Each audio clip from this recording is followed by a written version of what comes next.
Hello guys, मी आलो आपल्या गावाकडच्या स्विमिंग पूल मध्ये.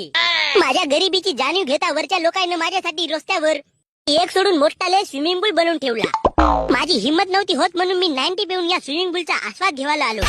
या स्विमिंग पूलला गावठी भाषेमध्ये गड्डे असे म्हणतात. अनेक जण या रस्त्याने जाताना या गड्ड्यामध्ये पडले. कोणाचे हात लचकले तर कोणाचे पाय. अंबर लचकली न तोंडातून निघला माय माय. भाऊ, तुम्हाला असे रोड तुमच्या घराजवळ दिसले तर तुम्ही त्या रोडाचा आस्वाद आनंद घ्या. कोणी येते पडून मरा नाही तर कोणा भोकात जाऊन तसा. कोणाला घंटा फरक नाही पडत.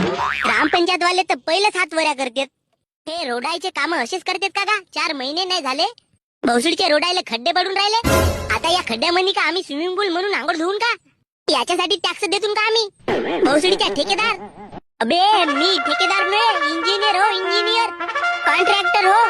भोकाशीन नाही तू कोणता तोफखा नशील. बहीण माई सरकारच्या पैशामधून दाबत्या मस्त ने हे असे रोड बनवत्या. मी का करू भाऊ?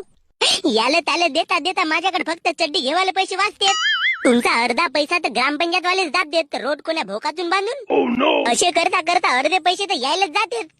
वाचल्या पैशामधून कसा आहे आपला सिमेंट गिट्टी घेऊन हे रोडाचे काम करतून भाऊ आम्ही. बिना कामाने माझे कपडे फाडून ठेवल्या.